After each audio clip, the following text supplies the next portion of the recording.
ধেয়ে আসছে cyclone Amphan.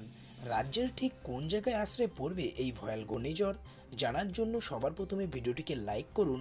আর অবশ্যই দৈনন্দিন এই ধরনের ভিডিও পাওয়ার জন্য এই চ্যানেলটিকে সাবস্ক্রাইব করে পাশের বেল নোটিফিকেশনটা অল করে দেবেন।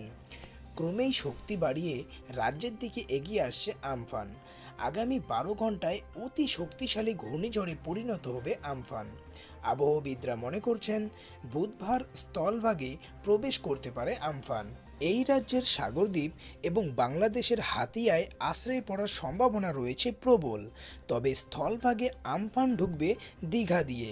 এখন দীঘা থেকে এই ঘূর্ণিঝড়ের দূরত্ব 1130 কিলোমিটার।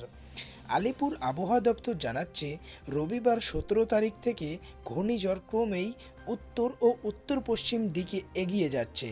তারপরেই সেটি বাঁক নেবে উত্তর উত্তর পূর্ব দিকে।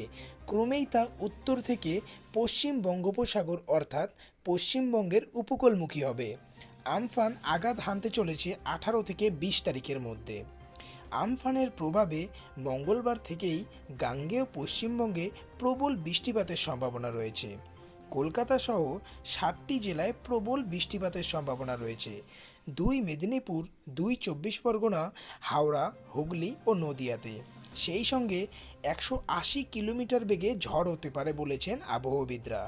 ইতিমধ্যেই কাথি সহ পশ্চিম মেদিনীপুরের বিস্তীর্ণ অঞ্চলে আমফানের সতর্কতা জারি হয়েছে। প্রশাসনের আধিকারিকরা উপকূলবর্তী এলাকার মানুষের সঙ্গে কথা বলেছেন, তাদের অনুরোধ করেছেন আতঙ্কিত হবেন না।